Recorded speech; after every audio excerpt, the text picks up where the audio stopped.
Boa noite. Estamos começando mais um Roda Viva pela TV Cultura de São Paulo. Lembramos que este programa também é transmitido ao vivo pelas TVs Minas, Cultural e Educativa, TVE do Ceará, TV Cultura do Pará, TVE do Piauí, TVE da Bahia, TVE de Porto Alegre e TVE do Mato Grosso do Sul. O convidado do Roda Viva esta noite é o professor americano e brasilianista Thomas Skidmore. Thomas Skidmore tem 59 anos, leciona atualmente na Universidade de Brown, nos Estados Unidos, e autor, entre outros, dos livros De Getúlio a Castelo e De Castelo a Tancredo. Recentemente, quando esteve agora no Brasil, ele esteve almoçando com o ministro da Economia, Marcílio Marcos Moreira, que parece que deu boas notícias ao Thomas Skidmore. Nós conversaremos sobre esse assunto nessa entrevista do Roda Viva de hoje. Para entrevistar Thomas Skidmore, nós convidamos os seguintes jornalistas: Oliveiros S. Ferreira, cientista político e jornalista do jornal O Estado de São Paulo; Sérgio Buarque de Guzmão, jornalista; Otone Fernandes, da Gazeta Mercantil; Luiz Antônio Giron, repórter do jornal Folha de São Paulo; jornalista José Antônio Severo; André Singer, jornalista e professor de Ciência Política da Universidade de São Paulo; Jaime Martins, jornalista da TV Cultura; e Luiz Nassif, jornalista de Economia da agência Dinheiro Vivo e colunista da Folha de São Paulo. Você que está em casa assistindo o Roda Viva e quiser fazer perguntas por telefone, pode chamar 252-6525. 252-6525. A Shizuka, a Cristina e a Márcia estarão anotando suas perguntas. Boa noite, professor. Boa noite. Durante a década de 70, os brasilianistas, os acadêmicos americanos especializados no estudo da realidade brasileira, da história brasileira, andaram muito na moda, publicaram teses, ensaios, muitos livros, etc. Depois tiveram um período de recesso, vamos dizer assim, na década de 80, e agora parece que estão despertando de novo o seu interesse pelo Brasil. Isso significa o quê? Que o Brasil volta a ser um país de interesse dos Estados Unidos, como era na década de 70? Eu acho que nunca baixou realmente o interesse acadêmico nos Estados Unidos sobre o Brasil. Quer dizer, durante a década de 80, diminuiu bastante o financiamento para os estudos dos brasilianistas. Mas aí continuava o interesse dos professores nos Estados Unidos, e agora está saindo uma porção grande de livros e artigos sobre o Brasil, de modo que eu acho que sempre foi interessante. O fato é que no momento... O fato de ter diminuído o financiamento é um indicador de que, pelo menos diminuiu para as pessoas com porque tem uma dinheiro, crise Brasil... de pesquisa em geral nos Estados Unidos, mas também por causa da baixa do financiamento da Social Science Research Council, que é uma fundação particular, não é? E o governo também, que o valor real do financiamento para as universidades baixou. O problema é que, como tem também no Brasil, não é? E também nós temos uma crise nas universidades, de modo que não tem menos emprego, de modo que isso dá menos chance para os alunos que estão se formando PhD, fazendo teses, e isso também entra. Mas ainda tem o interesse grande. O interesse é dos professores ou dos alunos, Thomas? Também dos alunos. Os alunos eu soube que diminuiu durante os 80. Diminuiu, mas, bom, porque aquela ameaça vermelha, não é? Que sempre foi um motivo para o interesse dos americanos. Quando a Guerra Fria terminou na América Latina, isso tirou um certo motivo para o interesse. Mas ainda, o interesse é grande por causa do reconhecimento, a retomada de crescimento econômico da América Latina agora. A América Latina voltou agora à cena nos Estados Unidos, porque o crescimento voltou no México, na Argentina, no Chile, na Venezuela. Infelizmente, o Brasil está ficando um pouco atrás, né? nessa fila. Agora, o senhor no almoço com o ministro Marcílio Marcos Moreira saiu assim até como uma espécie de porta-voz do pensamento do ministro. Como é que foi o seu almoço com ele? Ele pintou o quadro Nós temos uma otimista? frase nos Estados Unidos: não tem nenhum almoço de graça, não é? Eu tinha que pagar aquele almoço porque na saída Com a houve declaração jornalista, otimista? não é? Pedindo informações sobre... Mas eu acho que a política de Marcílio foi muito inteligente, porque tinha chegado sábado no Rio, não é? Ele me pegou domingo para almoçar, para me explicar que a situação mudou no Brasil.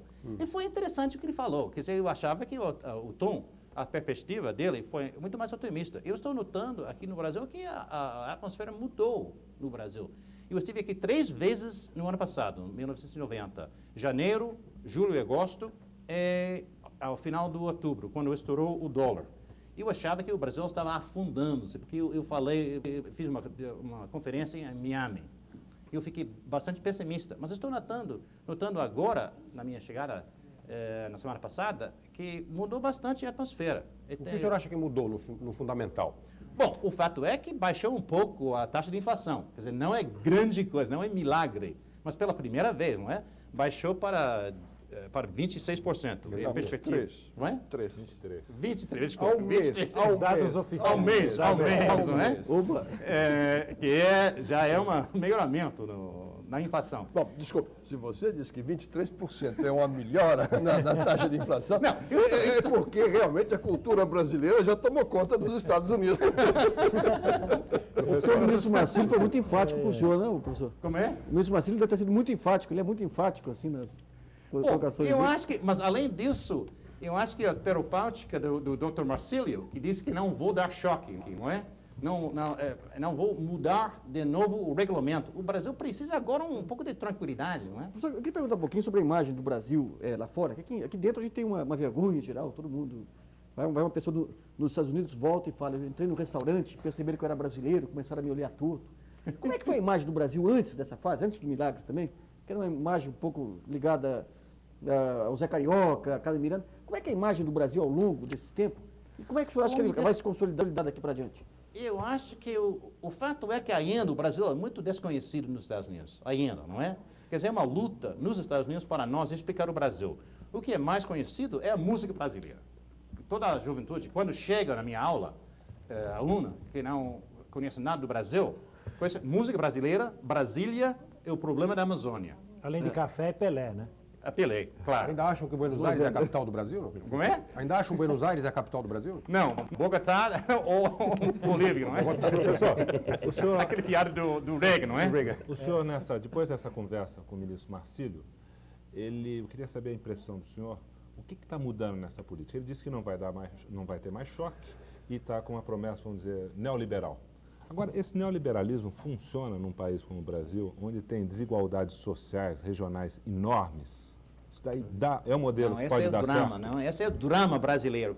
Mas, primeiro, quem tem por ordem na casa financeira? Isso é básico, elementar. Quer dizer, o Brasil precisa agora dominar a inflação. A triste verdade é que na América Latina, em geral, no México, na Argentina, no Chile, foi necessário, primeiro, controlar a inflação e depois atacar os problemas sociais, que o Chile está começando a atacar, porque o ministro da Economia, Alejandro Foxley, ele conseguiu aumentar os impostos para financiar o programa de obras sociais. Não é? Mas eles têm uma realidade muito menos heterogênea que a nossa. Não, isso é verdade. Também, mas no México também está começando com isso, não é? De modo que no Brasil, mas precisa primeiro solucionar a crise fiscal do Estado do Brasil, que está ainda em crise fiscal, não é? Essa coisa de, por exemplo, aumentar as tarifas públicas e sanear as finanças públicas, que é o essencial para começar, não é? Para depois atacar a dívida social, que é muito grande no Brasil. Eu estou completamente de acordo. Essa política monetarista, a curto prazo, é a solução. Pelo menos parece que todos os economistas são de acordo sobre isso, não é? Mas isso deixa para depois todos os problemas grandes sociais, que são graves no Brasil. O senhor sempre fala que um dos problemas do Brasil é a inconsistência dos seus partidos políticos, né? No entanto, eu gostaria que o senhor examinasse uma provocação. O Brasil sempre teve maiorias mais ou menos consistentes, né? Desde o Império. Quando acontece, como nesse momento nós estamos vivendo, que não há maiorias, aí há essa confusão. Então, o que falta é um entendimento político, digamos assim. Como o senhor acha, por que o senhor acha que se estilhaçou politicamente o país dessa maneira e como que vai se chegar a esse entendimento? Bom, vai ser difícil, né? Bom, eu gostaria de dar um pouco de história brasileira sobre isso. De fato que houve um sistema partidário entre 45 e 64 que era um sistema consistente, não é? Eram 3 grandes partidos, houve uma certa coerência nos partidos. E o fato é que cresceu bastante a esquerda e o centro-esquerda, que criou problema para as oligarquias e o exército no Brasil. Quer dizer, o golpe de 64 foi consequência do crescimento do centro-esquerda no Brasil, politicamente. Isso é claro, não é? Mas o que aconteceu depois foi que o Brasil não aboliu o sistema partidário. Faz um contraste grande com o Chile, não é? Ou na Argentina. O Brasil conservou o sistema partidário, criou um partido do governo, oposição.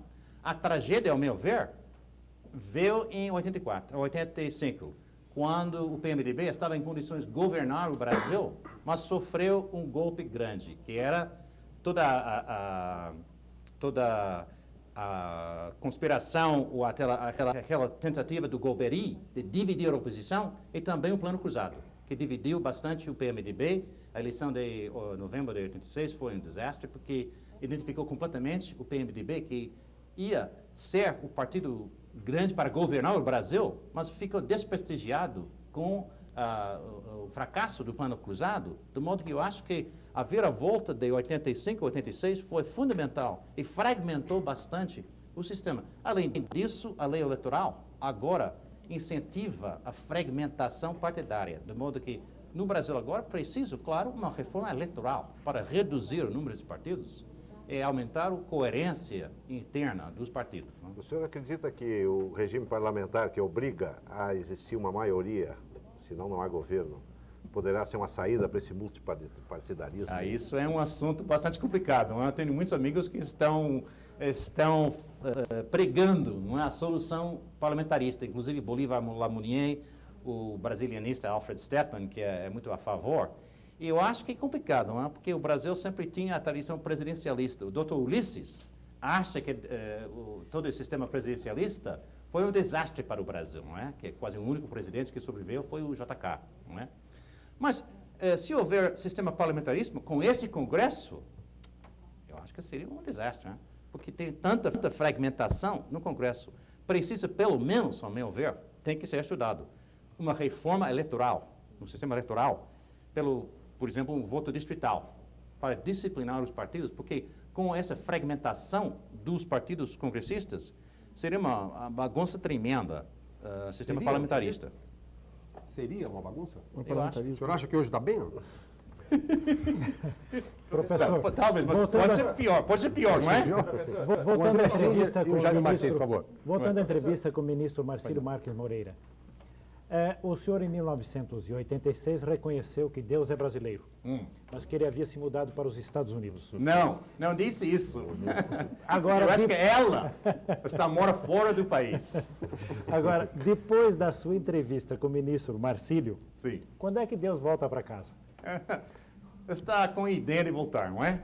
Com esse capital. Que Eu posso fazer uma maldade, Tom? Pode, claro. O seu almoço com o ministro foi depois dele ter passado a noite na base aérea do Galeão e ultrapassado a Avenida Brasil, que tinha sido inundada. Isso é verdade. Agora, o senhor está falando do investimento estrangeiro, mas ao que parece, a maior parte desse investimento estrangeiro que está entrando não é estrangeiro.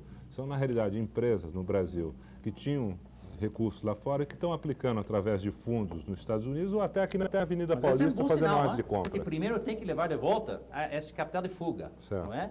O Brasil, geralmente o Brasil não tinha capital de fuga antes de 1986. O Luiz sabe bastante bem, não é? Em comparação com a Argentina, o Venezuela, o México, o Brasil sempre tinha captado e guardado o capital nacional, não é? A partir de 86, 87, fugiu bastante capital. Eu acho que é o sinal positivo, mas com a retomada de crescimento, vai voltar para o Brasil o investimento estrangeiro. Já foi mostrado no caso do México, não é? Mas vai levar um tempo, não é? E ainda tem esse pessimismo na população geral, não é? Essas filas fora do consulado italiano, não é? Pessoal indo para os Estados Unidos, tem que mudar toda a expectativa da nova geração, porque essa geração que tinha a experiência de ficar adulto na década de 80, foi uma experiência penosa, não é? E eu acho que isso vai levar um tempo para o otimismo voltar. Mas está André Singer, por favor. Pois não. Uma pergunta de natureza histórica. Por que o senhor acha que no Brasil é tão difícil enraizar um sistema partidário? Por exemplo, os partidos pré-64 sumiram depois do golpe. Na Argentina, no Chile, no Uruguai, eles sobreviveram aos regimes autoritários. Há alguma razão historicamente estrutural que dificulta a implantação de um sistema partidário? Eu acho que entra aqui o sistema federal brasileiro, que fragmenta bastante, quer dizer, o poder fica com o governador. O que houve? Eu acho que estava crescendo um sistema partidário razoável no Brasil antes de 64. O politólogo Wanderlei Guilherme dos Santos publicou um livro que se chama 64, mostrando toda a votação dos partidos no Congresso, mostrando que é uma grande coerência, não é? Mas o que o governo autoritário fez foi manipular muito os partidos. Né? A ideia não era abolir os partidos, mas formar um partido do governo E isso incentivou a criação do partido da oposição, que Não, foi veja, desmantelado. Não é que tem incentivado a criação do partido da oposição. O Castelo e o Golbery tomaram os Estados Unidos e a Inglaterra como exemplo. Dois Castelo partidos. especialmente, em 64. Dois partidos. Então 65. fazemos o partido da situação e tem necessariamente que ter o da oposição. Só que da oposição não tinha gente. Você lembra do depois, episódio? Eu me lembro, mas depois de Faltou um Mas congressista. se houve eleição livre, cresceu bastante a oposição, a partir de 64. De modo que o problema de Golbery era fragmentar a oposição. Professor, eu queria que o senhor analisasse o Golbery. Quer dizer, houve uma tendência, naquela fase negra do autoritarismo, de considerar o Golbery como o grande estadista da raça. Sim. Quer dizer, o Golbery tentou fazer uma abertura sob controle lá com o Gorbachev, e ao mesmo tempo ele produziu o pacote de Abril, que praticamente jogou o sistema político brasileiro uma representatividade pré-república velha. Como é que o senhor avalia hoje, com um distanciamento um pouquinho maior, a atuação do Golbery? Ele foi um gênio ou foi uma pessoa menor? Eu acho que nenhum de dois, né? O historiador liberal sempre fala assim, não é? Um ou outro. Mas eu acho que o Golbery foi um homem muito inteligente, ele sabia trabalhar na sombra. Mas inteligente no sentido de conservar o poder ou no sentido de preparar um novo país? Eu acho que bom, tem várias obras de Golbery, não é? Uma obra é o golpe de 64, não é? Que era um dos arquitetos do golpe, não é? Conspirando com o Castelo, com aquele grupo todo, não é? Mas outra obra do Golbery era a abertura, isso sem dúvida, não é? Quando ele conseguiu trabalhar com Geisel, que era uma luta bastante difícil, nós conversávamos bastante na época. Me lembro muito bem em 74, quando começou a abertura, a ofensiva da linha dura contra o presidente Geisel, e o Golbery estava lá atrás, realmente fazendo política dentro do exército para fortalecer a ala mais moderada, que foi uma obra muito importante. Mas a terceira obra do Golbery era exatamente fragmentar o PMDB para fortalecer o partido do governo para ganhar as eleições. Isso foi, eu acho que um serviço duvidoso, não é? Para o Brasil, porque o Brasil herdou essa fragmentação que era uma obra dele, para preservar, para não deixar a coisa correr livremente. Não vamos responsabilizar o Golbery. Perguntou sobre o Golbery, né? Não, mas veja, e os políticos que aceitaram o jogo do Golbery? Ninguém fala deles. Claro, isso é claro. Não, mas ele me perguntou sobre o Golbery. Mas se os políticos houve uma tendência em certo momento de considerar o Golbery como um estadista do pódio de um Getúlio. Mago, né? De um Getúlio. Alguém que pensava assim. a formação de um país, de um novo país. A gente percebe que ele montou uma representatividade hoje. Mas ele era no Congresso do governo militar, porque sem o governo militar, o Golbery não teria sido nada, não é? É isso. Não, e sem uma certa ala militar. Porque o Golbery tinha muitas restrições no exército, você sabe disso, né? Mas ele era um homem que trabalhava na sombra do governo, não é? Mas isso é verdade, que a elite brasileira, a elite política brasileira ajudou nisso, não é? Lógico, as coisas não acontecem no ar. Um dos projetos daquele grupo era criar condições, inclusive de carreira dentro das Forças Armadas, para que os militares deixassem de influir na política. E o senhor acha que eles conseguiram isso? Que os militares... Que os militares tenham a lei realmente Castelo, a lei Castelo de de expulsória. a influência que tiveram no passado? A lei Castelo sobre as promoções e o afastamento dos militares. No próprio regime de 46, os militares tinham uma participação muito ativa. Na administração, no governo, na vida dos partidos. Sim. A esse propósito, só pegando a carona, em 86 o senhor achava ainda que no processo, já no governo Sarney, o senhor achava em 86 que os militares ainda tinham um papel como moderadores políticos. O senhor acha que eles têm esse papel ainda? Ou que pode haver uma reversão política no sentido dos militares intervirem para restaurar o autoritarismo no Brasil? Bom, essa é uma pergunta interessante, mas não sou perito em assuntos militares, não é? O nosso amigo Oliveira conhece muito melhor do que eu quem conhece é o Stepan. O Stepan, não é? Mas eu acho que um motivo para a perplexidade do brasileiro no ano passado é a falta de possibilidades de golpe militar, não é? Quando houve um vácuo na história do Brasil, sempre entraram os militares. Esta vez, vai ficar mesmo com os políticos, não? Não tem chance de golpe militar. Ironicamente, vai ficar com os civis, né? Exato. O senhor acha que isso... Não pode passar a responsabilidade para os militares. Me parece que os militares não estão em condições para assumir o poder. Eles querem deixar a batata quente para os civis, não é? O senhor acha que isso foi um problema político ou essa engenharia administrativa que se criou nas Forças Armadas realmente terminou pondo os militares fora da cena da maneira como eles estavam? Não, é interessante que na Constituição do 88 ainda as Forças Armadas têm um poder grande, né? Quer dizer, o controle civil dos militares ainda no Brasil é fraco. Mas de fato não tem sido. Esse é o problema. Quer dizer, em princípio ainda as Forças Armadas têm o direito de entrar na política, não é? Não, só se solicitadas. Estado, A Constituição A só... Constituição e a lei que regulamenta é só se solicitadas Mas pelo se houver chefe necessidade do poder. de... Bom, se houver necessidade, cada um sai apagando. Elas não entram porque não Lei tem no projeto. Brasil é outra, é uma coisa, a realidade é outra, não é? Elas não têm porque não entram porque não tem um projeto de Brasil, não porque tem alguma amarra institucional, não. Acho que é mais por aí. Mas eu acho que, não, parece que os militares têm projeto. Em 64 houve um projeto. O projeto é uma conspiração militar e civil, não é? Aquele projeto alternativo. Agora não tem. Não tem. Essa é outra coisa. São Você preocupados acha que agora com problemas de fardas, não é? Professor? Não é projeto para o Brasil, não é? Sérgio Buarque de Guzmão, por favor. O senhor acha Pois que não. agora eles não têm nenhum projeto político na atualidade, os militares? Só comprar fardamento? Não, eles Como não eu tão- saibo, não é? Como eu saibo. Considerando que não estão conseguindo comprar fardamentos, considerando o poder enorme que tiveram na Não, história do tem em país, certos setores, né? Por exemplo, na Amazônia, o problema de drogas, o problema de segurança nacional, o problema de equipamento militar, não é? Ou proteger o orçamento. Mas eu acho que não tem... Por exemplo, no caso do estatais. Estatal sempre era um assunto de maior importância para os militares, não é? Petrobras, por exemplo, foi uma conquista em parte dos militares. E agora, sobre Petroquisa, aquele coisa, controvérsia sobre isso. Eu não estou notando uma preocupação muito grande dos militares. Estão deixando para os civis. Agora, a minha pergunta é essa. Provavelmente nunca na história do Brasil os militares tiveram um poder tão reduzido e nunca foram expostos a uma crítica pública tão vigorosa como atualmente. Né? Como é que o senhor vê isso? O senhor vê isso como uma coisa comum, sem riscos? Eu o acho senhor que vê com parte é algum uma perigo? consequência do longo governo militar, não é?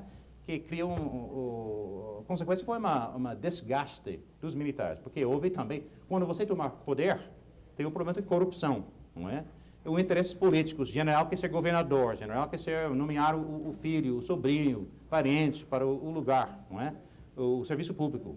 De modo que eu acho que, em certo sentido, as Forças Armadas ficaram um pouco desmoralizadas ao final do governo militar. Além disso, ironicamente, as Forças Armadas brasileiras eram bastante modestas em questão de orçamento, porque quando foi nomeado o Tancredo negociou com as Forças Armadas para aumentar o orçamento, porque em comparação com Chile e Argentina, os outros governos militares na América Latina, o orçamento militar diminuiu no Brasil, ironicamente.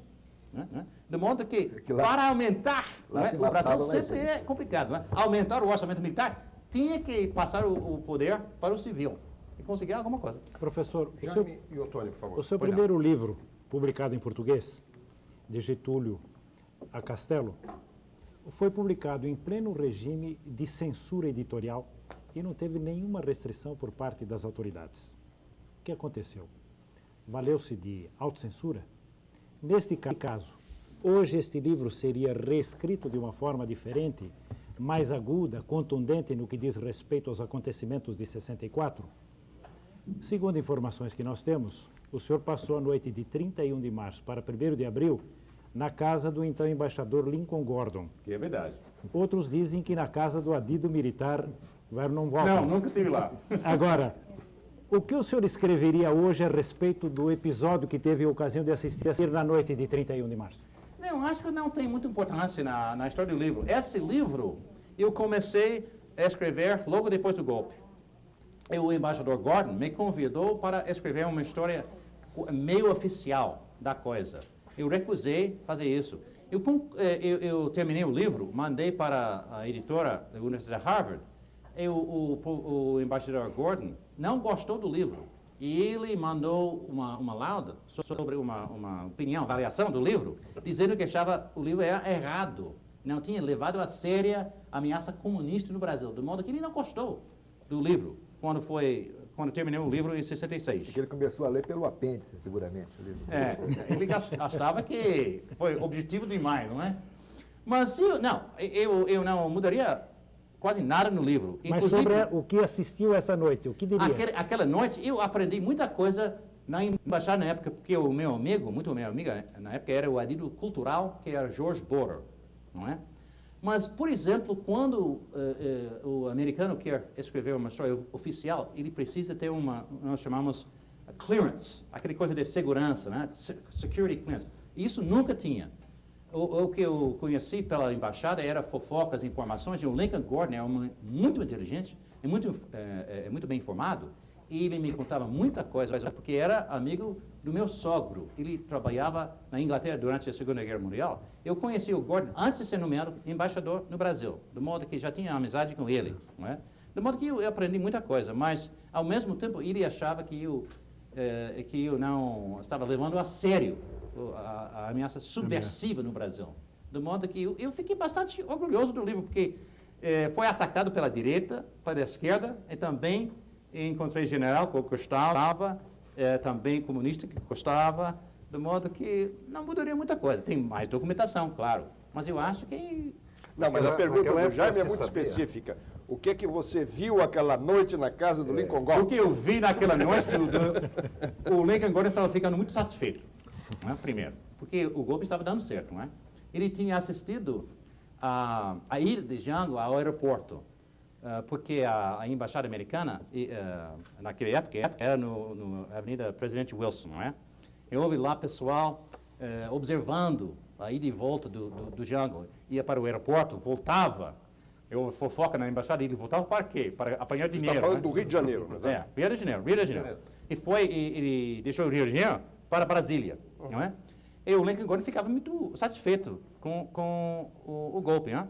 E ele deixou a embaixada, me lembro muito bem, à meia-noite, voltou para a embaixada para mandar um telegrama explicando tudo para o presidente Johnson. Estava exigindo reconhecimento do governo novo brasileiro, antes de o Jango sair do país, de modo que ele reconheceu um governo novo que não era o governo legal, porque o Jango não tinha saído ainda. Não havia sido declarada a vacância da presidência. Mas não era legal, não é? Porque o presidente não tinha deixado o país. Não tinha deixado o país. E ali na embaixada se suspeitava que os Estados Unidos poderiam intervir eventualmente? Com a Armada? Não, depois eu conheci aquela história do representante dos Estados Unidos e também toda a documentação. Eu citei no outro livro, Brasil de Castelo Tancredo, aquela história sobre mandar uma frota petroleiros para o Brasil, que não foi necessitado. Tinha porta-aviões também. Porta-aviões, é. Mas num certo momento, quer dizer, quando começou o movimento, havia dúvidas na embaixada sobre se seria bem sucedido ou não? Ou as avaliações já mostraram? Não, o Walters citou o Vernon Walters, o Jaime. Foi interessante porque o Vernon Walters, um homem curioso, não é? Esse Vernon Walters que trabalhava com o exército brasileiro durante a Segunda Guerra Mundial na Itália, não é? Ele é um homem muito inteligente e tem muita intuição. E conhece muito bem o brasileiro. E o Lincoln Gordon tinha pedido do Vernon Walters, I don't want any surprises. Não quero surpresa nenhuma, não é? A responsabilidade de você é não evitar qualquer surpresa na política brasileira. E o Walters tinha dito para o Gordon que o brasileiro não gosta de guerra civil, não é? Essa história a batalha que nunca houve. Não é? Ele já tinha previsto o denouement do golpe, hein? Aquela piada na época, sabe por que o Palácio de Laranjeiras não foi atacado pelos marinheiros, não é? Porque não pode, porque é contramão. Não é? Aquela piada sobre, na época, não é? Pela Rua Paissandu, não pode atacar por contramão. De modo que o Walters tinha dito para o Gordon, não ia acontecer uma guerra civil no Brasil, porque o brasileiro não é assim. Não é como o argentino, o mexicano, aquela coisa toda. Quer dizer, tem uma certa estereotipo do brasileiro que... O senhor concorda com esse estereótipo, professor? O senhor concorda? Acha bom, acha ruim? Claro. Houve o caso do primeiro exército que estava saindo do Rio de Janeiro para enfrentar as tropas de Minas, não é? Eles encontraram, não houve guerra nenhuma, não é?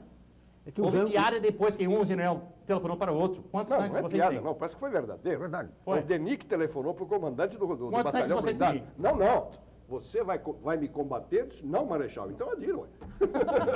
É que o Jango era muito mais brasileiro que os outros.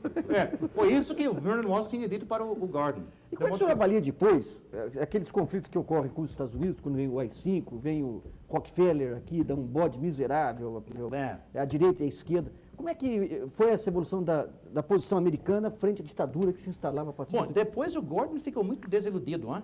Ele ficou muito... ele achava a tortura, aquela repressão, tudo isso foi demais, hein? Achava que seria possível. Ele tinha a ideia ele foi muito edificado com o Castelo Branco. Castelo Branco achava que seria possível entregar o poder para o UDN, não é? Que era o partido do Castelo, não é? Daí eu devolvi para os militares, eu não estava lá. Ele achava, não, mas ele achava que seria possível arranjar um governo udenista, não é? Porque ele nomeou quase muitos dos ministros foram da UDN, não é? Ele achava que seria possível, o povo brasileiro ia votar na UDN. Um milagre que nunca houve no Brasil, não é? De modo que depois ele ficou também com esse problema, que foi um problema mais estrutural. Tem essa demagogia, populismo, é uma doença mais... Eles começaram dizendo que tem que cortar um dedo, e depois um pouco uma parte do braço, não é? Uma perna, não é? Chegou a AI-5, não é? Que a doença foi mais profunda. A linha dura que sempre tinha dito que o problema é mais profunda, não é? Mas isso foi também uma tragédia para o Castelo, não é? Professor, eu queria saber, o senhor lembra, na década de 70, havia por causa de um alinhamento político e econômico, havia um grande interesse dos Estados Unidos no Brasil. Interesse do governo, das corporações americanas, talvez uma das razões para que houvessem tantos financiamentos a pesquisas e brasilianistas no Brasil. Como que era o convívio? O senhor que estava aqui tentando observar os movimentos da política, da história, e ao mesmo tempo devia estar assistindo, ouvindo falar dos relatos de violações de direitos humanos, de torturas, assassinatos. Muito. Como que dava para compatibilizar essas duas coisas? Ver um processo político, acompanhar um processo político oficial e o que estava debaixo, nos porões da ditadura? Isso foi a dificuldade de escrever esse último livro, Brasil de Castelo a Tancredo, porque eu resolvi tentar analisar todo o processo autoritário. Com a ajuda dos amigos brasileiros meus, tentei documentar como foi aplicada a repressão no Brasil. Me lembro muito bem, entrevistei, por exemplo, Bernardo Cabral, que na época era um advogado criminal que estava defendendo os presos políticos. Tessilmense Silva.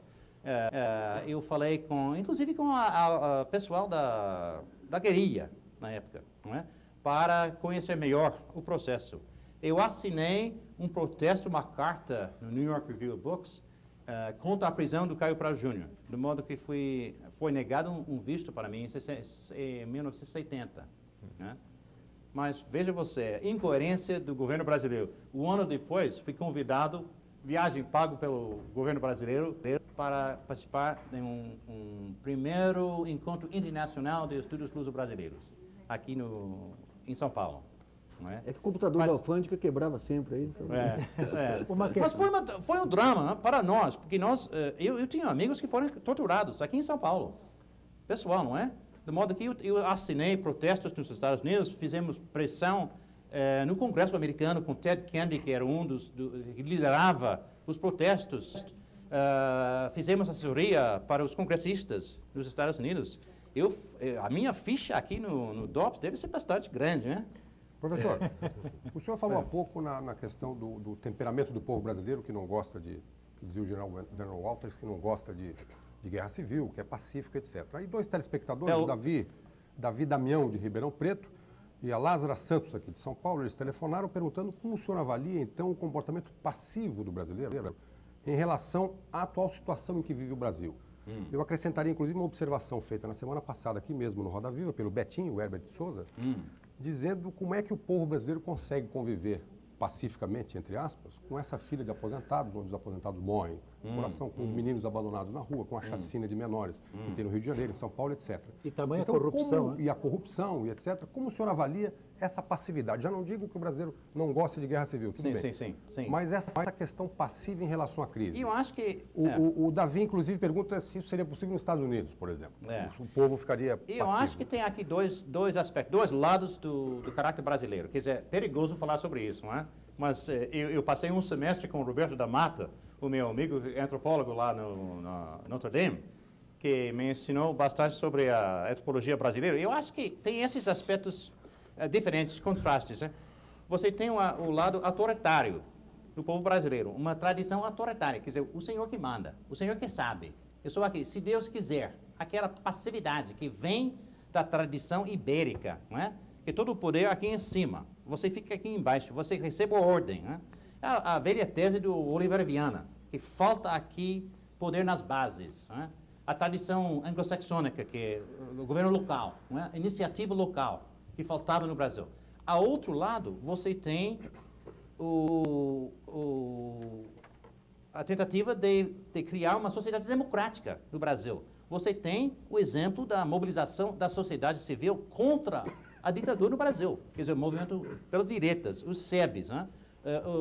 Sociedades de amigos de bairro, não é? Essas sociedades não governamentais, organizações não governamentais, de modo que tem uma outra sociedade civil que está tentando formar-se. Não é? Mas essa tradição autoritária que o senhor menciona, por exemplo, existe também em países como Argentina, Uruguai, Chile, etc. Existe. É um traço, dizem, é um traço da cultura latino-americana. Mas a reação não é tão passiva como é no Brasil, por exemplo. Se o senhor avaliar os períodos autoritários no Brasil, Chile, Argentina, etc., a violência lá, até de ambos os lados, foi muito maior. Eu acho que entre aqui um pouco do caráter português, que é bem diferente do caráter espanhol. Quer dizer, sempre o português não era o povo para fazer cruzada. Por exemplo, a igreja no Brasil nunca foi uma igreja tão repressiva como a igreja na América Espanhola. Não é? Por exemplo, a Inquisição no Brasil foi bem diferente da Inquisição na América Espanhola. De modo que o traço psicológico português é bem diferente do traço psicológico espanhol. Entendeu? De modo que eu acho que entra aqui também a escravidão, que criou uma sociedade mestiça, uma sociedade onde conciliação. E entra aqui também um certo mito que é poderoso no Brasil. Inclusive, o povão, aceita às vezes o mito que o povo é conciliatório, ao mesmo tempo que tem uma violência grande ao dia a dia. De modo que o Brasil é uma contradição, não é? Mas nas suas conversas com o Roberto da Mata, o senhor acha que essa passividade, então, ela não tem solução? Ou seja, é um traço... Não, a solução é a criação de uma sociedade moderna, uma sociedade democrática. A sociedade onde o cidadão cobra do congressista, não é? E isso está mudando, porque o Congresso agora tem um lobby, tem o movimento sindical, tem os representantes no Congresso que estão começando a cobrar, não é? Além disso, desse Congresso desde 88, tem uma fiscalização maior do Executivo. Todos esses escândalos, sobre corrupção, aquela coisa toda, está sendo denunciado, muito mais do que anteriormente. De modo que acho que está começando. Mas a experiência brasileira com democracia é muito recente. Não é? Porque a democracia entre 45 e 64 foi uma democracia muito restrita, eleitorado muito pequeno. E agora, em a eleição de 90, em 89, o eleitorado foi aumentado 4 vezes ou 5 vezes. 6 vezes. É, muito grande, né? De modo que o Brasil ainda é uma democracia jovem e precisa uma experiência, mais familiar-se mais com esses métodos de forçar-se, não é? Professor, pois não. Uma questão que, para os da roda de hoje, está bastante clara, mas creio que é de interesse histórico, assim, para os telespectadores em geral. Por que os brasilianistas norte-americanos de sua geração, como o senhor, o De La Cava, o Stepan, são considerados filhos do Fidel Castro? Isso é consequência daquela ameaça comunista, não é? Porque a América Latina foi seguro, não é? A América Latina foi o nosso lago. O quintal, era o quintal. Quintal, não é? Quintal. Naquela época, não é? Mas quando surgiu o nosso barbudo, lá da Cuba, desafiou os americanos, não é? Ele conseguiu apoio russo, não é? Para criar um cisto socialista na América Latina, irritou tremendamente os americanos. E, de repente, disseram, como é possível, não é? E o americano, que é um pouco ingênuo, achava que uma arma, não é só contra a insurgência, aquela coisa de mandar as Green Berets, as bovinas verdes, né?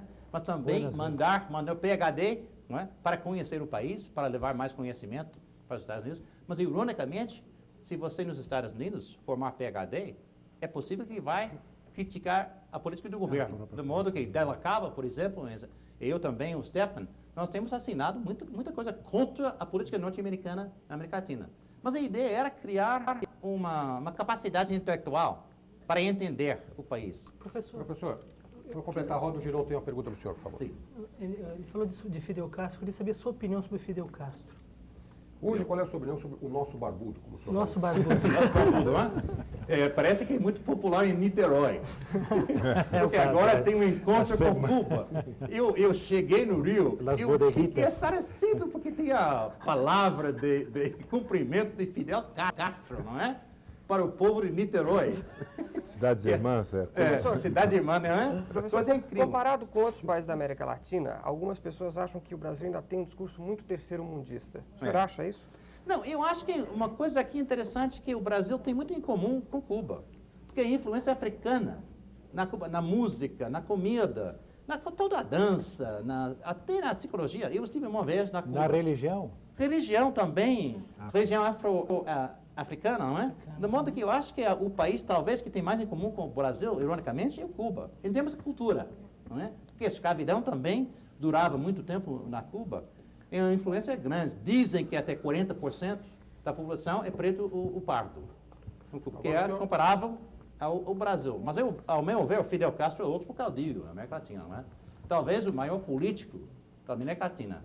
Mas o problema é que ele agora fica sem aquele apoio estrangeiro e é muito vulnerável. E Cuba dá para sobreviver no bloqueio sem ajuda soviética? O senhor acabou não sendo claro na questão. A sua opinião sobre ele hoje, qual é? Isso que é um caudilho. Bom, o problema é que Fidel... Existem caudilhos até para o bem e para o mal. Bom, eu acho que o Fidel é um homem de carisma, um gênio político, um homem que conseguiu construir na ilha de Cuba, apesar de toda a força americana, aquela invasão, aquela ameaça, aquela coisa toda, uma sociedade bastante nova, igualitária, não é? Onde você tem índice de indicadores sociais que são muito saudáveis, né? Sobre mortalidade infantil, e sistema de saúde, educação e tudo isso. Mas, ao mesmo tempo, o Fidel nunca conseguiu construir uma sociedade democrática. Você falava muito no poder popular, não é? Mas o fato é que ainda quem manda na Cuba é o Fidel Castro. E o segundo em poder é o irmão dele. E ele conseguiu eliminar todos os rivais. Ironicamente, todo mundo que era rival para ele foi eliminado, não é? Por acidente, por fuzilamento, de modo que, afinal de contas, ele é homem, ele sobreviveu mais do que o Stroessner, não é? Ele é o último, que é o caudilho clássico, mas parece que tem um apoio popular ainda. Mas esse apoio popular é suficiente para o regime cubano continuar com o fim dos países socialistas na Europa Oriental, com o bloqueio americano, o bloqueio econômico que continua? Grande. Essa crise em Cuba, o problema energético cada vez pior, eles estão um racionamento enorme, carência. E esse processo democrático... Todo mundo está falando sobre a inevitabilidade da queda de Fidel. Mas ele é capaz de controlar uma abertura? Ninguém sabe, né? Mas ele tem uma carta ainda para jogar, não é? Que é aquela carta da ameaça imperialista. Esse incidente faz 2 dias... Esse incidente recente, o Raul é importante, Castro, porque isso é uma maneira de mobilizar o apoio popular. E realmente o socialismo cubano tem o aspecto socialista, mas ao mesmo tempo tem esse aspecto de enfrentar o Golias, não é? O Davi e Golias. E o Fidel é um herói que ele enfrentou com êxito, está lá, não é? São 32 anos, né, que ele conseguiu enfrentar o imperialismo, de modo que ainda isso funciona. Além disso, ele trabalha com a ameaça dos exilados do Miami, que estão já pensando, essa é a minha casa, vou tomar aquela fábrica, estão pensando em retomar tudo, né? Essa ajuda muito o Fidel a manter o apoio popular. Nós voltaremos a esse assunto, vamos fazer um breve intervalo, apenas lembrar ao telespectador Olavo Henrique de Campinas que o professor Thomas Skidmore já falou sobre a questão do parlamentarismo. O Roda Viva volta daqui a pouco, entrevistando hoje o professor Thomas Skidmore. Até já.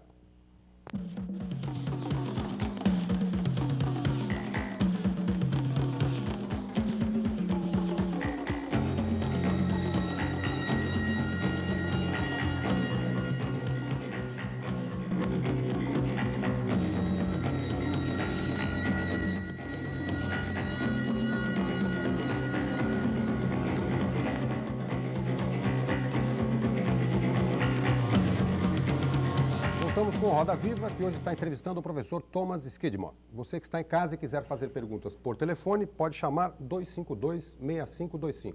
252-6525. Professor, no primeiro bloco o senhor falou que Os investimentos estão voltando, a América Latina está voltando a se desenvolver, mas o Brasil está um pouco atrasado. E aí vários telespectadores telefonaram com uma pergunta que eu poderia resumir: que papel jogaria hoje os Estados Unidos no desenvolvimento brasileiro e que interesse o Brasil tem hoje para os Estados Unidos? É o Silvio Rioge Endo, aqui de São Paulo, Maria de Lourdes Vieira, também de São Paulo, Florentino Lagoa, de Campinas, Leandro Calvano, de Perus, Danilo Damasceno, de Belo Horizonte, Minas Gerais, Jorge Gomes Filho, aqui de São Paulo, e José Pedro, de Campinas. Bom, o papel dos Estados Unidos, eu acho que primeiro, tem vários assuntos que são importantes nas relações Brasil-Estados Unidos no momento, na área da economia. Tem problema da lei de patentes, que é importante, não é? É uma exigência grande do governo americano, que tem que reformular, não é, a lei de patente para proteger patente aqui no Brasil, que está sendo roubado, não é? Exatamente. Segundo, tem problemas em termos da dívida externa. O governo americano está deixando isso ao lado, deixando isso com os bancos particulares. Ao meu ver, o governo americano deve fazer um pouco de pressão em cima dos bancos particulares, que estão tentando manter os contratos e todas as dívidas, com o governo brasileiro, exigindo o pagamento total, que é impossível. Claro que o Brasil nunca vai pagar em total. E o México também negociou, a Argentina está quase terminando agora a negociação para pagar uma porcentagem da dívida externa, de modo que eu acho que o governo americano deve fazer pressão em cima dos bancos particulares. Além disso, o governo americano está tentando incentivar o Banco Interamericano, e o Banco Mundial, e o FMI, para ajudar o Brasil. Mas, em geral, o governo americano está esperando para o Brasil conseguir ordem na casa financeira. Todo mundo está esperando para isso, né? Que o Brasil tem que organizar-se, mostrar que está em poder, que está capaz de controlar a inflação, para depois atrair mais investimentos para o desenvolvimento. Só um minutinho, desculpe. O professor Oliveira se inscreveu, o Nassif e o Sérgio, por favor. Eu queria mudar um pouco o ponto de vista. Eu queria que você desse a sua opinião sobre a crise americana. Bom. Porque muitos dizem que os Estados Unidos entraram num processo de decadência. Né? E a viagem do Bush ao Japão... Desmaiou, nosso presidente desmaiou. Dizem alguns no que foi colo simbólica. do primeiro-ministro japonês. Como é que você vê a crise norte-americana com o Congresso sob pressão, acusações de corrupção? Quer dizer, o Congresso lá com o mesmo tipo de críticas que recebe aqui. O Executivo não tanto, não é? Mas, de qualquer maneira, a classe política norte-americana em processo de desgaste. Como é que você vê o futuro desse país diante da crise mundial? Eu acho que é uma pergunta boa, porque quando chegar aqui o professor gringo fazendo críticas ao governo brasileiro, eu acho que é bom também lembrar que nós temos os nossos problemas. E eu acho que nossos problemas são graves. Eu acho que nós estamos passando uma crise estrutural na economia americana. A revista Time acaba de publicar um artigo analisando os problemas estruturais, não é? O problema, como no Brasil, de não competitividade da indústria americana, não é? Em comparação, veja você, o nosso presidente é incrível, o nosso presidente Bush viajou para Tóquio para vender carro americano, quando o carro mais vendido nos Estados Unidos é o carro japonês. É incrível isso. O movimento protecionista agora nos Estados Unidos tem um movimento tentando limitar a produção do carro japonês nos Estados Unidos, não carro importado. E há um outro movimento tentando impedir a aplicação de capitais estrangeiros na mineração. Pois é, exatamente. Você lembra do PTB dos tempos passados, né? Bom, eu acho que nós temos esse problema. Finalmente, poderíamos dizer que o que é bom para os Estados Unidos é bom para o Brasil? Não, o que é bom para o Brasil é bom para os Estados Unidos. Pois é. Tem que mandar uma missão aqui para aprender alguma coisa do nosso doutor Massila, não é? Podemos exportar alguns economistas para lá. Pode, tem bons, tem muitos. Eu acho que... Não, eu acho que tem razão. Bom, mas eu acho que nós estamos enfrentando também uma dívida social grande nos Estados Unidos, na educação, na saúde. Veja você, nós somos o único país industrial que não tem um sistema de seguro de saúde. Né? Nós temos 34 milhões de pessoas sem seguro de saúde. É incrível. E ainda tem uma ideologia nos Estados Unidos que quem é pobre merece ser pobre. Quer dizer, a ideia que é geral nos países industrializados... É um pouco melhor do que a situação aqui, porque aqui há quem defende que quem é pobre merece ser eliminado. Pois é. O único que gosta da miséria é o intelectual, né? Mas ainda nós temos uma ideologia de capitalismo selvagem, não é?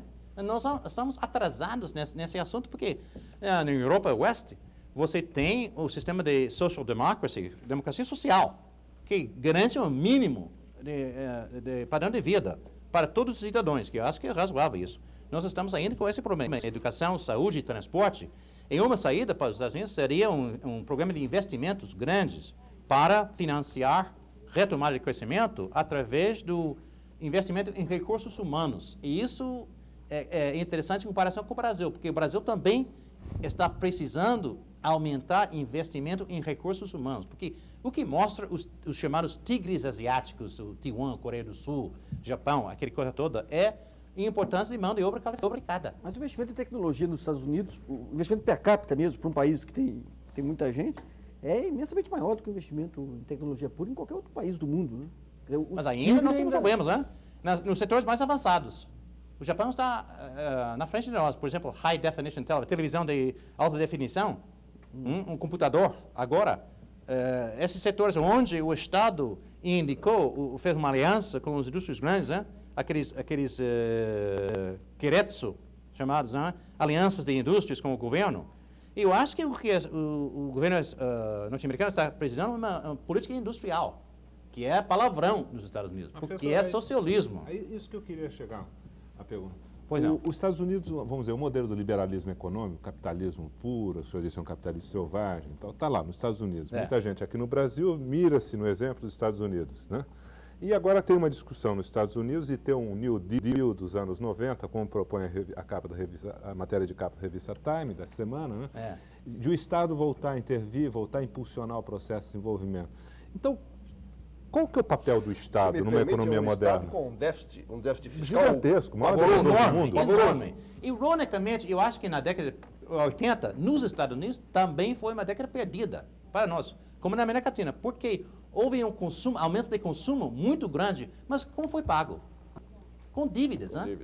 É o maior devedor, né? O Tesouro é o maior devedor. Agora, maior devedor, de modo que eu acho que nós precisamos mudar bastante o nosso modelo. O modelo liberal para o Brasil não é o sistema americano, ao meu ver. Não é o sistema americano. Agora, você me perdoe o golpe, mas apesar de toda esta crise, a arrogância norte-americana continua. E foi mostrado no caso do Golfo, da Guerra do Golfo, do Pérsico, não é? Quando o presidente americano achava que era o líder do mundo, mas depois era um mendigo pedindo dinheiro dos outros para pagar, não é? Os japoneses para pagar, inclusive aquele chip, aquele coisa do smart bomb, aquele bomba inteligente. É japonesa. É japonesa. Como é que os americanos acreditaram naquela história de que o Saddam Hussein tinha o 5º exército do mundo? Aqui do exército do mundo não lutava, não é? Estava com medo, não é? Inúmero, são inúmeros, não é? Sérgio Buarque de Guzmão tem uma pergunta. Pois não. Professor, como que o senhor vê aí a evolução dessas relações conflituosas entre os Estados Unidos e o Japão nesse campo econômico aí? O senhor acha que é possível os Estados Unidos resistirem durante muito tempo a uma invasão tão lenta, tão precisa? Quer dizer, até um símbolo americano como o Rockefeller Center foi comprado pelos japoneses. Essa resposta já não viria através do Estado, por exemplo? O senhor acha que o liberalismo americano seria tão forte que se deixaria invadir economicamente por outro país, como de fato está acontecendo? Mas ao mesmo tempo, pela ideologia liberal, tem que deixar entrar. Essa preocupação também foi passada pelo telespectador, por telefone, Eugênio Galvano, aqui de São Paulo. Sobre o Japão, os Estados Unidos. Só entrando de carona, é preciso não esquecer que se houver qualquer restrição muito forte ao Japão, o Japão deixa de comprar títulos da dívida pública norte-americana. Esse é o problema, porque está financiando a dívida interna americana, não é? Mas, além disso, se trata aqui de ideologia liberal. Quer dizer, os Estados Unidos conseguiram ser um poder econômico muito grande através do sistema liberal, não é? O sistema internacional, economia de mercado. Não é? De modo que...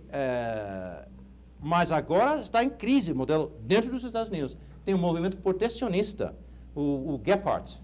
Tem alguns líderes democráticos que estão tentando trabalhar durante a campanha que vem agora com a ideia de proteger a economia americana contra os japoneses. Entra aqui ainda o estereotipo da guerra passada, da Segunda Guerra Mundial. Porque para o americano, o japonês é aquele inescrutável, aquele que é tão diferente, oriente, aquela coisa toda. E para o japonês, o americano, é aquele que não sabe trabalhar. Ele é preguiçoso, né? Ele quer consumir, não quer vender. Né? De modo que tem essa guerra de estereotipos que é muito perigoso. Né?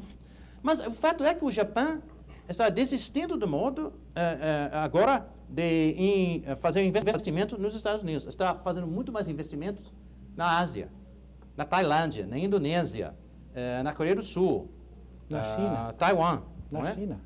Na China, também na China. De modo que o Japão desviou um pouco a atenção financeira dos Estados Unidos para a Ásia. Agora, economias em crescimento são os asiáticos. Né? Além disso, está surgindo agora um problema entre o Japão e o mercado comum europeu. Também um déficit. E também tem resistências dentro da indústria automobilística europeia, dizendo que, não sei se é aquela coisa do dumping, não é? Que os japoneses estão mandando carros barato demais, né? Estão mandando o carro menos subsidiado, abaixo de custo do carro, não é? De modo que o Japão, que é um fenômeno, não é? E além disso, tem as coisas ridículas que o político americano acha que o japonês deve fazer mais lazer, não é? Não deve trabalhar tanto, não é? Ou está sofrendo estresse, não é? Professor. Coisas loucas, né? Quer dizer, o problema é o japonês que trabalha demais, não é? Professor, o senhor acha que o Partido Democrata tem alguma chance nas eleições desse ano? Vai depender da economia, não é? Porque a popularidade do Bush é muito frágil, não é? E na política doméstica, ele está perdido no momento, não é? Qual que é o maior inimigo do presidente Bush? É a recessão econômica ou o seu vice-presidente?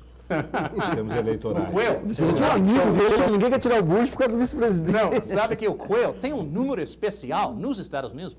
Você pode discar para a última piada sobre Quayle? Saber o último do Quayle? Quer dizer, é um fenômeno, não é? E qual é a última piada? Última piada? Eu não me lembro no momento. Né? Professor, neste livro, Pois Preto no Branco, o senhor trata extensamente do problema das teses racistas e etnogeográficas das elites brasileiras. Eu não sei se o senhor tem tomado conhecimento já nestes poucos dias de Brasil das manifestações separatistas aqui do Sul, Maravilha, aparecidas recentemente na imprensa. Como é que o senhor relacionaria essas manifestações separatistas com as teses racistas e etnogeográficas da elite brasileira? Que pergunta perigosa, não é? O senhor é um estudioso do assunto? Do branqueamento da sociedade brasileira? Pois é. Bom, que acabou. O que eu...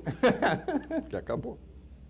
Bom, eu vou responder refletindo o pensamento dos brasileiros, não é?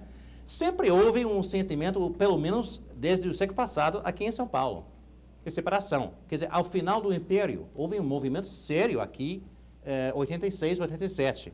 Em certo sentido, a República salvou a integridade territorial do Brasil, não é? Porque durante o Império houve uma ameaça de separação de São Paulo, não é? Surgiu de novo em 32, a Guerra Civil, a tentativa de criar aqui um Estado separado, não é? De modo que eu acho que isso é quase inevitável. O sentimento. Não estou notando nenhum político prominente que está endossando isso no momento. Né? Pelo menos não apareceu. Mas veja, Thomas, o sentimento de separação surge agora publicamente, com mais vigor, no Rio Grande do Sul. Que é o estado perigoso falar sobre o Rio Grande do Sul, porque... É o estado com o melhor nível de vida do O senhor é um Brasil. entrevistado, não tem problema. Não, mas eu acho que entra aqui... Ironicamente, entra aqui também um preconceito regional, não é? Porque dizem que São Paulo é a maior cidade nordestina no Brasil, não é? Porque tem um prefeita que é pernambucana. Nordestina, não é? Paraíba. Tem também o Lula, que era candidato à presidência de São Paulo, que é pernambucano, não é? De modo que quem construiu a São Paulo, aqueles arranha-céus aqui em São Paulo, são... Os nordestinos. Nordestinos, não? Trabalhando no Nordeste, não é? Também. Professor, deixa eu fazer uma pergunta aqui, mudando um pouquinho de assunto. Em relação aos brasilianistas ainda, aquela fase dos anos 70 aí, né?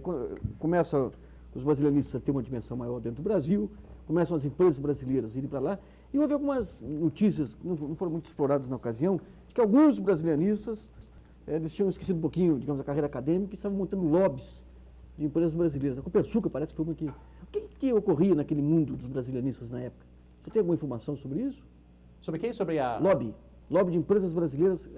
Acabaram virando, digamos, advogados administrativos. Alguns brasilianistas entraram para o lobby. Em Washington, principalmente. Em Washington. Para o Brasil? É para empresas brasileiras. Bom, tem alguns que foram ligados, mas isso sempre acontece isso. Mas eu acho que poucos, Eu nunca fui convidado, por exemplo. Não recebi tostão nenhum, não é? Você não foi embaixador? Não. Você não foi embaixador? Não fui pago nem pelo governo, nem pelas empresas americanas. Não. A grande maioria, tem alguns que são assessores das firmas, especialmente economistas. Mas a maioria que trabalha para as instituições internacionais, Banco Mundial, FMI, o Banco Interamericano. Tem muitos, economistas, sociólogos, até alguns antropólogos. Mas isso é uma coisa natural. Acontece, eles entram e saem. Não é? Às vezes, esses brasilianistas reconhecem alguns, 2 ou 3, que são ainda muitos amigos do Brasil, dentro desses bancos. Eu tenho 2 amigos do Banco Mundial, americanos, que são muito amigos do Brasil, que ainda têm uma simpatia muito grande para o Brasil, que estão trabalhando dentro do Banco Mundial. Professor, o senhor mencionou há pouco o Lula, e aí 2 telespectadores, o Adalto de Souza, aqui de São Paulo, e o Enio Ricardo Menezes, de Tuverava, fizeram uma pergunta. O Adalto pergunta se o senhor acha que o PT e o Lula já estão aptos a governar o Brasil. E o Enio chega, inclusive, a perguntar se o PT ainda é visto pelo senhor ou pelos Estados Unidos como uma ameaça vermelha no Brasil. Não, eu acho que o PT é um fenômeno importante na política brasileira. Ilio Gaspari acaba de publicar um artigo sobre isso, dizendo que os políticos brasileiros não estão levando a sério o PT. Qualquer coalição, qualquer projeto político no Brasil tem que tomar em conta o PT. Eu acho que o PT sempre foi subestimada. Quando começou o PT, ao começo da década de 80, eu achava que ia ser um grupo pequeno. Mas dobrou 2 vezes a bancada, agora tem 36. E o fato é que o PT, eu acho que é uma força importante no Congresso. Quem é que está exigindo fiscalização do governo? É o senador Suplicy, é o José Genuíno, que é um homem que talvez conheça melhor o regulamento do parlamento, do modo que o PT está cumprindo um papel muito importante na política brasileira. E esse último congresso, em novembro, do PT, mostrou que o partido está tentando tomar um caminho um pouco mais do centro, do modo que eu acho que o PT vai ser uma força importante. Mas o senhor acha que o Lula e o PT estão aptos a governar o Brasil? Bom, estão governando. Tem vários prefeitos, São Paulo, Santos, tem vários, os 6 ou 7 cidades grandes no Brasil. Está vivendo o governo, do modo que está com experiência, acho que estão se tornando aptos. Mas o senhor o que acha? Eu acho que sim, acho que sim. Em termos federais, talvez vai levar mais um pouco de tempo, porque tem ainda essas cisões dentro do partido. Não, mas desculpe, aí você tem que fazer justiça ao PT. Eu não sou petista, mas você tem que fazer justiça ao PT. O presidente Collor não estava apto a governar o Brasil. É isso que eu queria lembrar. O senhor, em junho de... Não me perguntou sobre isso. Quando você diz que no plano federal, mas no plano federal o presidente Collor conhecia o quê? É isso que eu estava querendo lembrar uma entrevista que o professor Skidmore deu em junho de 89. Vai cobrar agora sobre palavras do passado, 89, né? Aliás, dizem que os historiadores, a bola de cristal deles não funciona bem. Muito mal. São um profeta do passado, sempre falo. O senhor até que o senhor acertou. Em junho de 89, o senhor fez uma previsão, primeiro falando sobre o governo Collor, ou sobre o fenômeno Collor na época, né? Que ele estava começando... Quando foi a entrevista? Junho de 89. Ok. Então, eu disse 2 coisas. Em primeiro lugar, que a eleição ia se decidir pela televisão, no segundo turno. E o senhor comparou o Collor com o Jânio Quadros, mas fez uma boa marca, lembrando que ele não tinha atrás dele a estrutura administrativa e política e partidária que tinha o Jânio. O senhor acha, o que está falando Oliveiros agora, então, o senhor acha que o governo federal ele tem mais condições que teria o PT para governar? Mostrou que não tinha, não é? Pelo menos até hoje. Quer dizer, eu acho que o primeiro ano e meio, talvez, do governo Collor, foi um fracasso. Todo mundo reconheceu isso, não é? De modo que está começando de novo. Agora, realmente, o governo Collor está começando de novo. Com quadros que não são mais os seus, né? Exatamente. Com esses quadros. Bom, o ministério está dividido, não é?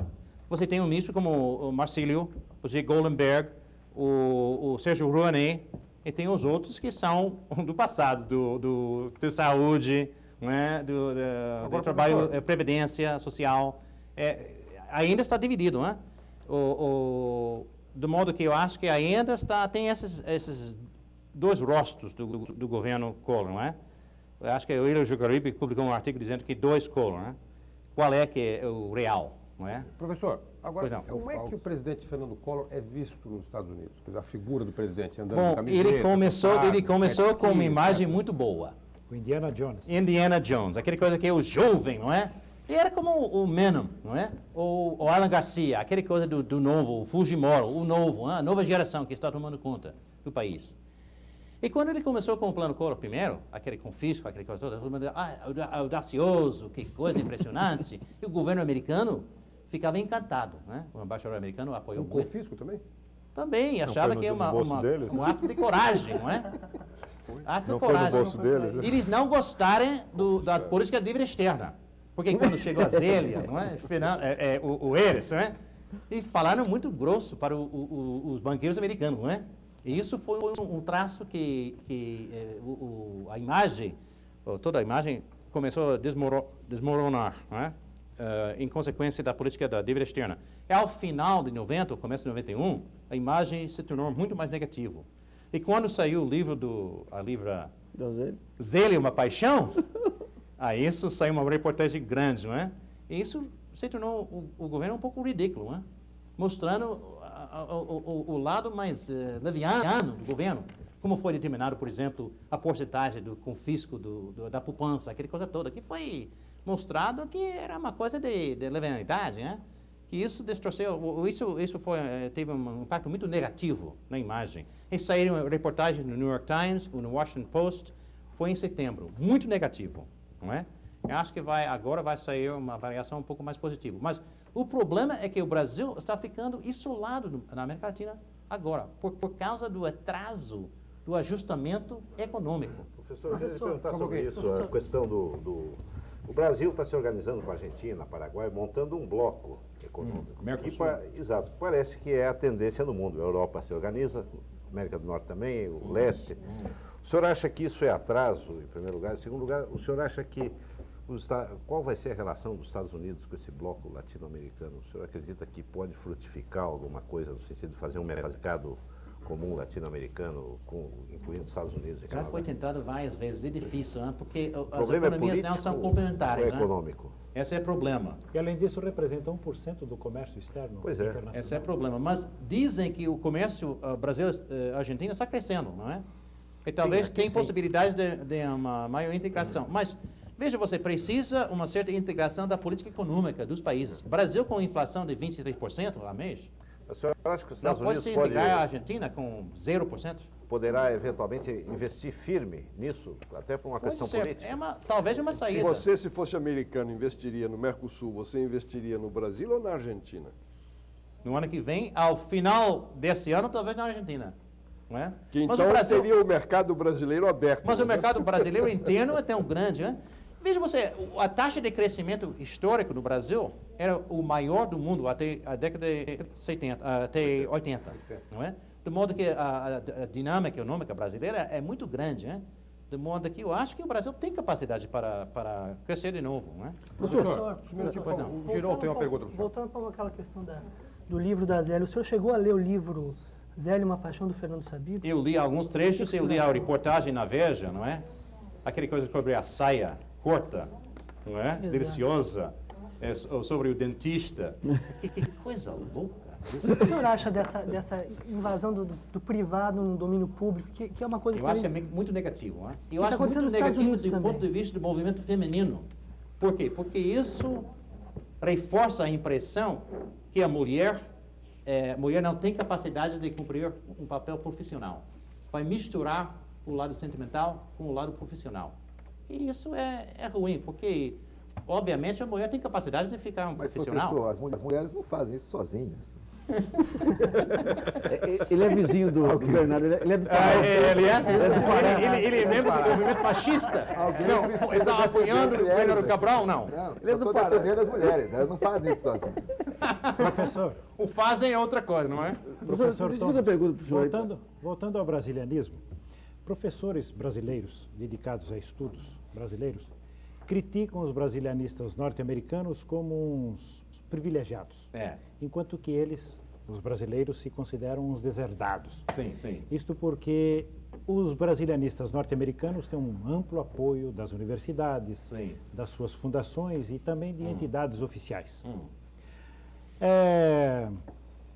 E alegam que eles também não conseguem financiamento para suas bolsas, não têm acesso a fontes de informações que os brasilianistas norte-americanos têm conseguido com maior facilidade. Estas justificativas estão corretas? Houve uma época quando era muito difícil para o brasileiro, né? Foi em 72 que a revista Veja publicou um artigo de capa dizendo que a história do Brasil está sendo escrita nos Estados Unidos. Tem que ler inglês para entender a história do Brasil. Isso mudou completamente. Isso não tem cabimento mais no Brasil, porque o Brasil produziu uma quantidade tão grande de obras científicas que agora o brasilianista está correndo atrás das publicações brasileiras. Eu posso lhe assegurar que isso é o fato. E, além disso, houve uma época quando alguns historiadores americanos, não eu, porque não tinha acesso, mas houve alguns casos de historiadores americanos que tiveram acesso privilegiado às fontes, inclusive ao Arquivo Nacional. Mas isso agora, a maioria dos pesquisadores agora são os brasileiros. Você tem historiadores, sociólogos, politólogos que estão fazendo pesquisas muito boas da Universidade Fluminense, no Recife. Estive no Recife na semana passada, falando com gente lá, pesquisando no arquivo lá no Pernambuco sobre movimentos, rebeliões da senzala, séculos anteriores, política imigratória lá. Tem muita coisa publicada aqui pela Universidade Federal Fluminense sobre a história social do Estado do Rio, que está saindo. De modo que agora esse livro que eu estou escrevendo agora vai ser uma síntese das pesquisas dos brasileiros. E como vai esse livro? Está indo, não é? Para quando? Professor, para os financiadores está indo muito bem. Quero dizer... O senhor precisa tomar cuidado, que diz que quando copia de um é plágio, quando copia de vários é pesquisa. Pois é. É nosso lema, não é? Não sou presidente. O telespectador Júlio César Cortes, aqui de São Paulo, ele telefonou e perguntou o que o senhor acha da troca do vice-presidente Dan Coelho dos Estados Unidos pelo ministro do Trabalho do Brasil, Antônio Rogério Magro. É introcável? Introcável. Introcável. Introcável. Eu acho que cada um tem um gênio da sua raça. Professor, deixa eu fazer uma pergunta sobre o seu livro aí. O senhor está fazendo um levantamento sobre o pensamento econômico brasileiro. Em parte, sim. Em parte, né? Então, a gente tem uma interpretação básica aí, que a partir dos anos 40 vem Roberto Simpson, Eugênio Goudance. Nós tínhamos até algum tempo atrás um pensamento econômico denominado genericamente economista de oposição, que tinha algumas posições, aquela velha discussão ortodoxa, heterodoxa. Como é que o senhor vê hoje, depois do desmantelamento do cruzado, depois da revisão do pensamento econômico de muitos setores, como é que o senhor vê hoje essas divisões dentro do pensamento econômico brasileiro?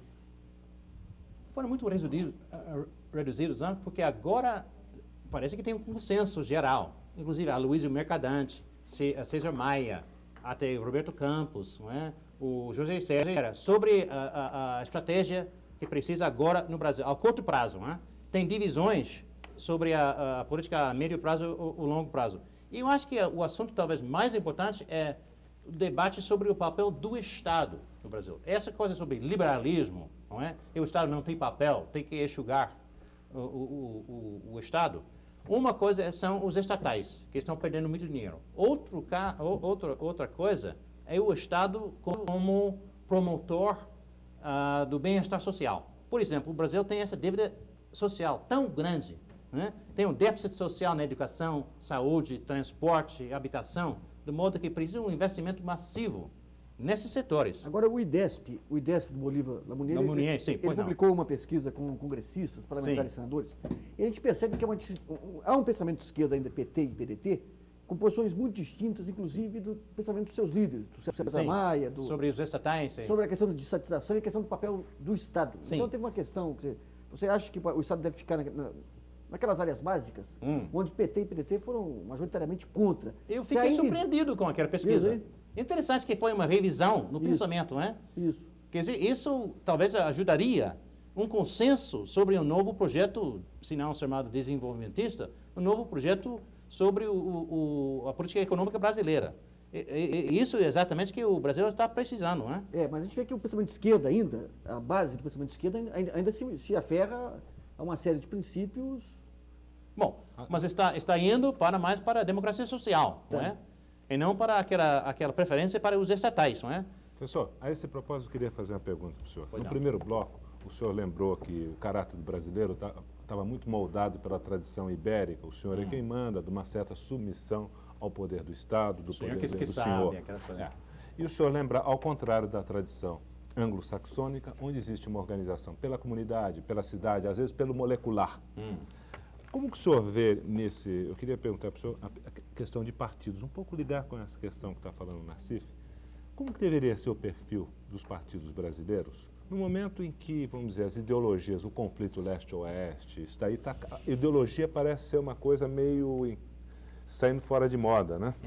Os grandes conflitos. Qual deveria ser a base de consistência dos partidos? É o molecular, é o micro, é a cidade, é o problema da comunidade, ou são... Como que ficaria os partidos no Brasil, por exemplo? No Brasil, essa é complicado, porque eu acho que agora o sistema partidário está sofrendo essa fragmentação, porque é muito fisiológico, aquela coisa que fica muito... você não tem... Sempre se fala, os politólogos brasileiros, se fala que não tem palavra portuguesa para accountability, quer dizer, ser fiscalizado, não é? E o problema do voto, não voto distrital, quer dizer, voto pelo Estado, acho que atrapalha muito, porque você não tem a capacidade para o cidadão exigir do congressista, do distrito seu, ou dele, não é? Responsabilidade para a política que está seguindo, não é? De modo que eu acho que precisa reduzir o número de partidos para dar mais coerência. Mas o fato é que o Congresso atual é bastante conservador, quer dizer, eu acho que entra aqui na passividade do cidadão brasileiro, porque depois daquelas campanhas, mobilização social, aquela fermento da sociedade civil contra o governo autoritário, vieram as eleições, criaram um Congresso bastante conservador. Por exemplo, tem um exemplo da reforma agrária. A reforma agrária é uma coisa que foi feita nos tigres asiáticos, nos casos do Coreia do Sul, Taiwan, não é? E no Brasil? Reforma agrária, a resposta do latifundiário no Brasil foi impressionante. Quer dizer, a mobilização mais urgente que eu vi no Brasil foi a criação do UDR, não é?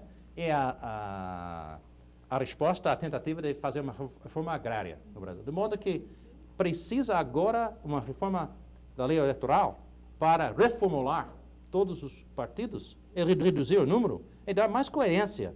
E, ao meu ver, precisa uma base centro-esquerda para apoiar um novo projeto, talvez desenvolvimentista, para indicar as linhas de investimento social. Professor, e os empresários? O Wellington Barbosa, de Jundiaí, telefonou perguntando que análise o senhor faz hoje do comportamento dos empresários brasileiros diante da crise. Bom, não tenho muitos contatos com os empresários, mas dizem que a crise está... Hoje saiu uma manchete dizendo que Fiesp, achando que está dando certo, talvez, a crise porque está incentivando o aumento da produtividade. O fato é que o Brasil não tem só problema do setor público, mas tem também problema no setor privado. O problema dos monopólios, o problema dos cartéis, né? A falta de competitividade em muitos setores econômicos brasileiros, né? E isso precisa ser quebrado. Eu acho que um gesto muito importante e muito positivo do governo Collor era a tentativa de quebrar esses cartéis e aumentar, incentivar competitividade dentro do setor privado, né? E dizem que estão respondendo agora. Mas o que precisa para o empresário é um pouco de tranquilidade no regulamento. Porque o que houve no Brasil nesses últimos 5 anos? 5 planos de estabilização, muda o regulamento cada dia, de modo que o empresário não tem certidão sobre o futuro. Como é possível fazer um investimento quando você não sabe se vai sofrer mais um choque? De modo que eu acho que essa época de Marcílio, que é da tranquilidade, nada de choque, vamos deixar correr o mercado de economia de mercado, acho que é positivo. E o empresário vai responder, porque já tem uma tradição empresarial no Brasil grande. Veja você, o Brasil construiu o maior parque industrial do terceiro mundo, antes da década de 70. De modo que tem a capacidade, mas precisa uma certa tranquilidade, uma certa certidão no regulamento governamental da economia para reagir. Eu acho que tem sinais positivos, né? Professor, e os sindicatos?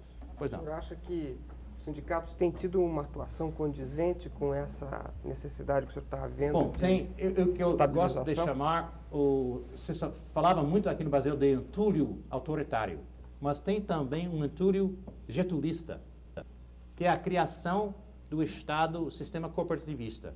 E o sistema sindical é um bom sinal disso, né? É um bom exemplo desse sistema que tem que ser modernizado.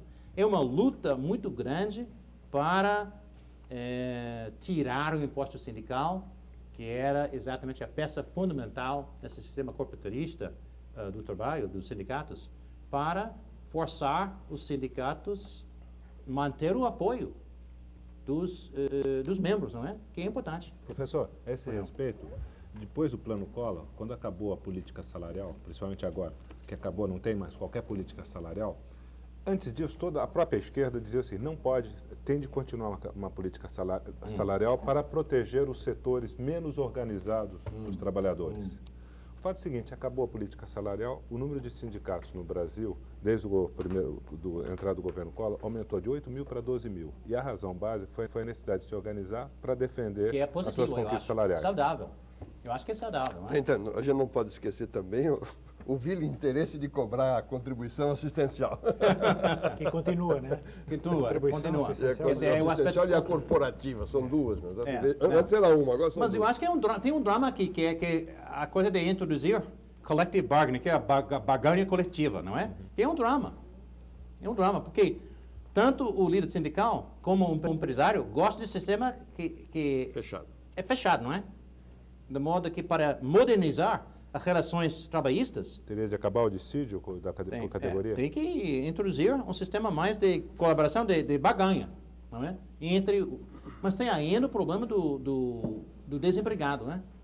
Isso é um problema muito grave, de modo que quando começou de novo o crescimento econômico, obviamente tem que talvez introduzir um melhor sistema de seguro-desemprego, não é? Para dar um certo apoio, um mínimo para o desempregado. Né? Mas a única solução para isso é o crescimento econômico do Brasil. Sem isso, não vai solucionar esses problemas sociais. Né? Professor, o senhor disse que modernizar o Brasil é tornar a vida mais difícil para os políticos, para os líderes sindicais. Claro. Eles estão no Mas poder. O que está precisando no Brasil é liderança política. No nosso país também, que está faltando. É a coragem para falar, a coragem para agir. E também para negociar. Eu sempre disse que no Brasil tem várias reações à crise. Tem a reação de ufanismo. O Brasil é muito grande, tudo bem, o Brasil não pode cair no abismo. É maior que a crise. É.